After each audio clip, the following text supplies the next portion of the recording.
আসসালামু আলাইকুম ওয়া রাহমাতুল্লাহি ওয়া বারাকাতুহু।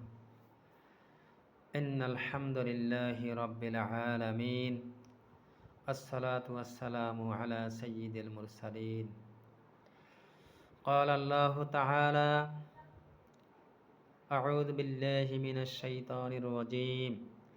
ওয়ালা তাত্তাবিউ খুতুওয়াতিশ শাইতান ইন্নাহু লাকুম আদুউম মুবিন। আম্মা বা'দ। আমরা বাংলাদেশের মানুষ।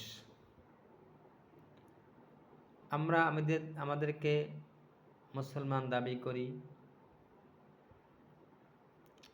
আসলে মুসলমান কী জিনিস আমরা অনেকেই বুঝি না।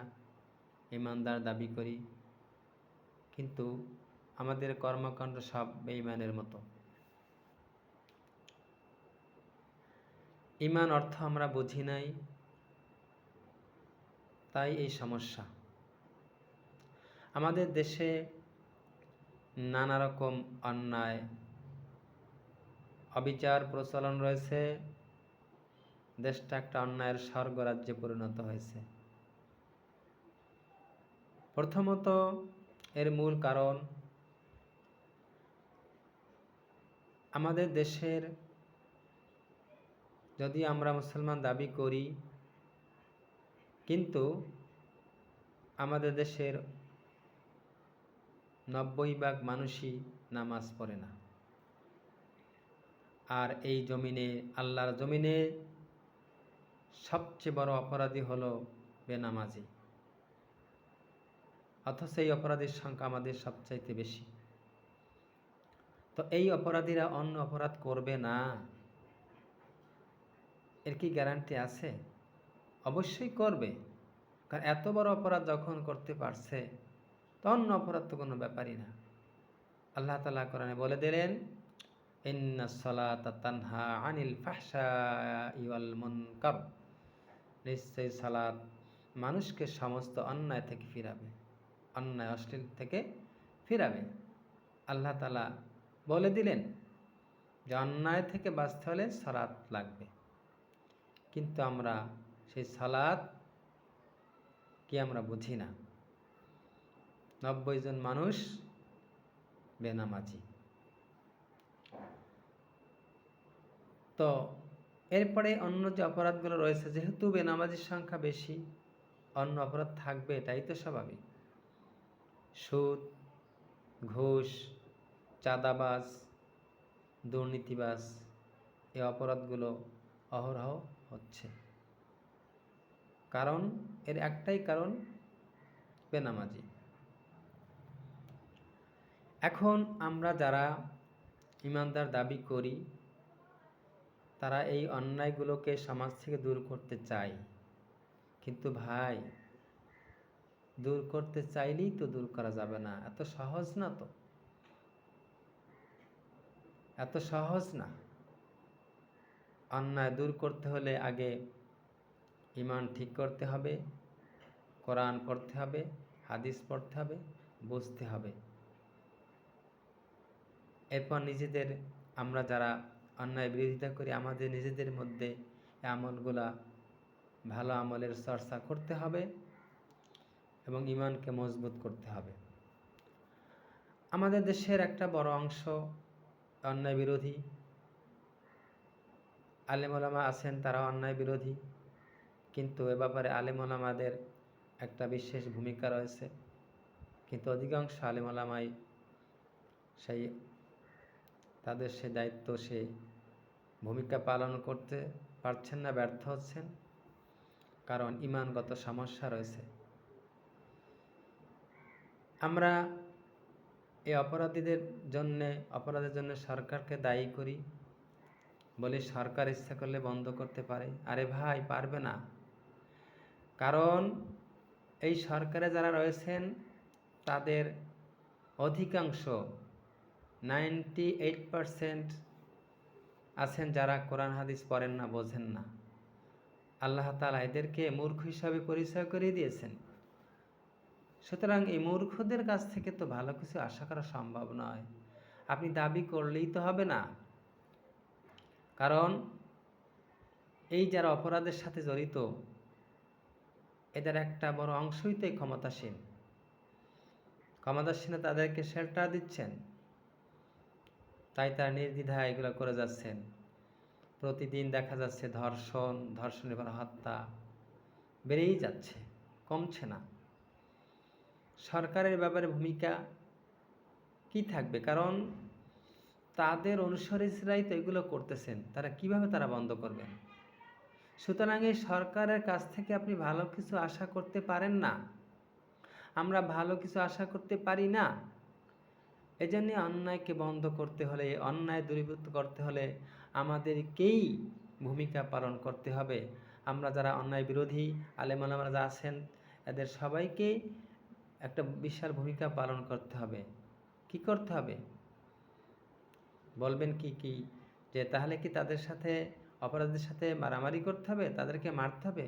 না ভাই, এটাও সমাধান নয়। এর সমাধান আছে কোরআনে। আমরা এখন বলবেন তাহলে কোরআন তো সংসদে নিতে হবে।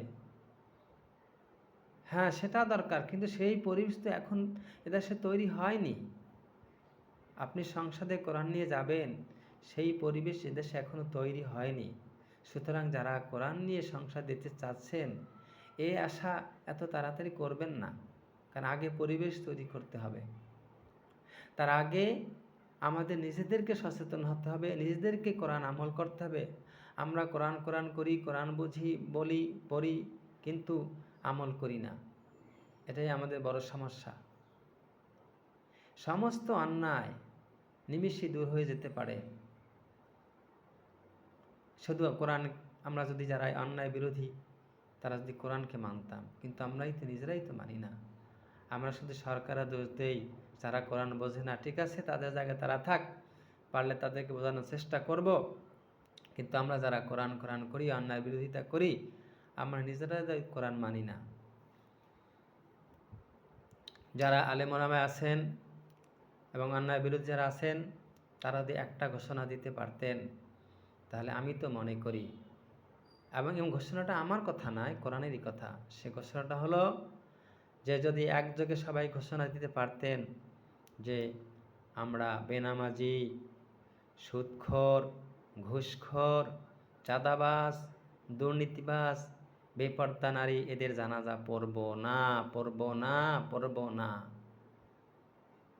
এই ঘোষণাটা যদি দিতে পারেন এবং বাস্তবে পরিণত করতে পারেন, আমি নিশ্চিত ইনশাল্লাহ এদেশ থেকে 90% অপরাধ বন্ধ হয়ে যাবে ইনশাল্লাহ। কিন্তু আমরা সেটা পারছি না। বিশেষ করে এই ঘোষণাটা দেওয়া উচিত আলেমদের পক্ষ থেকে, যারা বিভিন্ন মসজিদের ইমামতির দায়িত্বে আছেন এবং বিভিন্ন পর্যায়ে দায়িত্বে রয়েছেন, তাদের কাছ থেকে ঘোষণাটা আসা উচিত, কিন্তু পারছেন না দিতে। অধিকাংশ প্রায় 90% উপরে যারা আলেম আছেন, এরা আসলে অনেকেই পেট পূজারি। তারা ভয় পাচ্ছেন ইমানের দুর্বলতার কারণে। তারা চিন্তা করতেছেন যে যদি এই ঘোষণা দেওয়া হয়, আমাদের ইমামতি থাকবে না, আমাদের অর্থনৈতিক সমস্যা হবে, ইত্যাদি অনেক চিন্তাভাবনা নিয়ে বসে আছে। কিন্তু এদের চিন্তা এটুকু না যে আল্লাহ তাআলা বলেছেন আল্লাহু খায়রুর রাযিকিন, ইন্নাল্লাহা খায়রুর রাযিকিন, ইন্না রাব্বাকা ইয়াবসুতু রিজকা মান ইয়াশাউ ইয়াকদির ওয়ালাকিন্না আকসারান নাসি লা ইয়ালামুন। এইগুলো তাদের মগজে আসে নাই, এই জন্য তারা ভয় পাচ্ছেন। তো এটাই ইমানগত ব্যাপার, পারছেন না। একজন লোক মারা গেলেই গিয়ে জানাজা দৌড় দিয়ে জানাজা পড়েন, জানেন না লোকটা কি সে অবস্থায় মারা গেছে, কি অবস্থা ছিল, এই খোঁজ খবর তারা নেন না।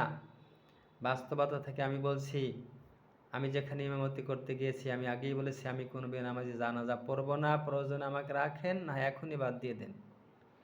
কেউ তো টু শব্দ করতে পারলো না। কেউ মারা গেলে ঠিকই আমাকে ডাকেনি, কিন্তু অন্য মসজিদের ইমাম এসে তার জানাজা পড়েছে, একবার খোঁজও নেয়নি সেই ইমাম সাহেব যে এই মসজিদের ইমাম সাহেব কোথায়, আমি কেন জানাজা পড়ব, জানাজা পড়ার হক তো তার, আমি কেন পড়ব, এই প্রশ্ন করেননি। সুন্দর করে জানাজা পড়ে গেছেন। আর কয়েকদিন পর আবার আইসা জান্নাতে ঢুকানোর ব্যবস্থা করে গেছেন। একক তো খাওয়ার জন্যে, খাওয়ার এত পাগল, একক তো গোস্ত খাওয়ার জন্যে অপরাধটা করে যাচ্ছে দেশের অধিকাংশ আলেম। কলিজার মধ্যে ভয় নাই যে কী করছি আমি।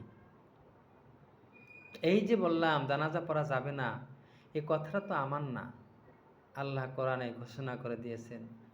সূরা তওবা ৮৪ নম্বরে আল্লাহ তাআলা বলেছেন, ওয়ালা তুসাল্লি আলা আহাদিম মিনহুম মাতা আবাদান ওয়ালা তাকুম আলা কবরিহি ইন্নাহুম কাফারু বিল্লাহি ওয়া রাসূলিহি ওয়া মাতু ওয়া হুম ফাসিকুন। কি বললেন আল্লাহ তাআলা? কি কোরআন পড়ে আর কি কোরআন বোঝেন আমি বুঝি না। এই আয়াতগুলা মানতেছেন না, তাহলে আপনার ইমানের মধ্যে তো গন্ডগোল রয়েছে। আল্লাহ তাআলা বললেন যে তাদের মধ্যে মুনাফিক, অর্থাৎ মুনাফিকদের মধ্যে কেউ মারা গেলে রাসূল আপনি তাদের জানাজা পড়বেন না, তাদের জানাজা সালাত আপনি পড়বেন না, তাদের কবরের পাশেও দাঁড়াবেন না, কারণ তাদের মৃত্যু হয়েছে কুফরি অবস্থায়। এবার আসেন সূরা তওবার, একই সূরা তওবা ১১৩ নম্বর আয়াতে আল্লাহ তাআলা বললেন, কি বললেন? মা কানা লিন নাবিয়্যি ওয়াল্লাযীনা আমানু আইয়াস্তাগফিরু লিল মুশরিকিনা ওয়ালাউ কানু উলি কুফরা ওয়া উলিল কুরবা মিন বা'দি মা তাবায়্যানা হুম আসহাবুল জাহিম। আল্লাহ তাআলা বলেন যে কোনো মুমিন, নবী এবং কোনো মুমিনের জন্য উচিত নয় ওই সব ব্যক্তি জানাজা পড়া যারা ওই সব মুশরিকদের জন্য দোয়া প্রার্থনা করা, যখন যদি সে তার নিকট আত্মীয় হয়ে থাকে, যখন জানা যাবে লোকটি জাহান্নামী।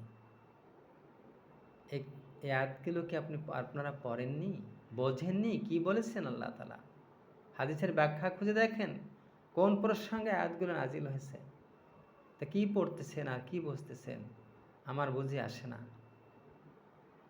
যাদের জন্য আল্লাহ তাআলা কোরআন এবং হাদিসের মাধ্যমে বোঝাচ্ছে জাহান্নাম নির্ধারণ করেই ফেলেছেন, স্পষ্ট নির্ধারণ করেই দিয়েছেন, তাদের জন্য আপনি জান্নাতের পাওয়ার দোয়া করেন কোন সাহসে? আপনি এই সাহস আপনি কোথা থেকে পেলেন? সাহস আপনি কে দিয়েছে? এই সাহসের পরিণাম কি আপনি জানেন? এই সাহসের পরিণাম সম্পর্কে আল্লাহ তাআলা অন্য জায়গায় ঘোষণা করেছেন। কি বললেন আল্লাহ তাআলা? ওয়া ইয়াসিল্লাহু রাসূলাহু ওয়া ইয়াতাদ্দা হুদুদাহু ইদখিলু নারান খালিদান ফিহা ওয়া লাহু আযাবুম মুহিন। যারা আল্লাহ এবং রসুলের অবাধ্য হবে এবং আল্লাহর সীমা অতিক্রম করবে, তাদেরকে জাহান্নামে ধাক্কাইয়ে ফেলানো হবে, যাবে না, ধাক্কাইয়ে ফেলানো হবে এবং সেখানে তারা চিরদিন থাকবে। আর সেখানে তাদের জন্য রয়েছে অপমানজনক শাস্তি। বুঝতেছেন কিছু? কোরআন পড়েন, হাদিস পড়েন, বোঝার চেষ্টা করেন আল্লাহ তাআলা কি বলেছেন। আল্লাহর এই আয়াতটা যদি আমরা যারা আলেম দাবি করি, আমরা যারা মুসল্লি দাবি করি, ইমানদার দাবি করি, এই আয়াতগুলো যদি আমরা পালন করতাম, মানতাম, আমাদের নিজেদের জীবনে বাস্তবায়ন করতাম, তাহলে সমাজে এত অন্যায় অপরাধ থাকতো না। সুতরাং এজন্যে আমরা যারা আলেম দাবি করি, আমরাই এই সমাজটা নষ্টের জন্য দায়ী। বিভিন্ন অন্যায়কে প্রশ্রয় দিয়ে, অন্যায়ের বিরুদ্ধে কথা না বলে অন্যায়কে বাড়িয়ে দিচ্ছি। কোরআনে আয়াতগুলোকে আমরা গোপন করে রাখছি, মুনাফিকের খাতায় নাম লেখাচ্ছি। সুতরাং পরিষ্কার করে বলছি, যারা সমাজ থেকে অন্যায় অবিচার দূর করতে চান, আল্লাহর আয়াতগুলোকে মান্য করুন, তাহলে দেখবেন সমাজে থেকে অন্যায় অপরাধ দূর হয়ে যাবে ইনশাআল্লাহ। যারা বেপরদা আছে, বেপরদা চলাফেরা করেন, তাদের জানাজা পড়া যাবে না। যারা সুদ খাচ্ছেন, ঘুষ খাচ্ছেন, চাঁদাবাজি করছেন, দুর্নীতি করছেন, এদের ইনকাম আয়াত হারাম, স্পষ্ট হারাম। আপনি কি হালাল বলতে পারবেন? আর হালাল হারাম উপার্জনকারী ব্যাপারে রাসূলুল্লাহ সাল্লাল্লাহু আলাইহি ওয়াসাল্লাম কি বললেন? লা ইয়াদখুলু জান্নাতা জাসাদুন গুযিয়া বিল হারাম। হারাম ভক্ষণকারী দেহ কখনো জান্নাতে প্রবেশ করতে পারবে না, তার মানে জাহান্নামী। তাহলে যার জন্য জাহান্নাম প্রস্তুত, জাহান্নামের গ্যারান্টি হয়ে গেছে, তার জন্য আপনি কোন সাহসে তার জান্নাতের দোয়া করতে চান, আমার বুঝে আসে না। সুতরাং নিজেরা সংশোধন হয়, যদি নিজেরা সংশোধন হতে না পারি সমাজ এভাবেই চলবে, কিছুই করার নাই। আর এজন্য আপনাকে আমাকে, আমরা যারা অন্যায় বিরুদ্ধে করছি, মুখে মুখে করতেছি কিন্তু কাজে নাই, যারা এই ভূমিকায় আছি তাদেরকেও কঠিন শাস্তির মুখোমুখি হতে হবে। আল্লাহ তাআলা আমাদের সবাইকে কথাগুলো বোঝার এবং আমল করার তৌফিক দান করুন। আমিন। আসসালামু আলাইকুম রহমতুল্লাহি ওয়া বারাকাতুহু।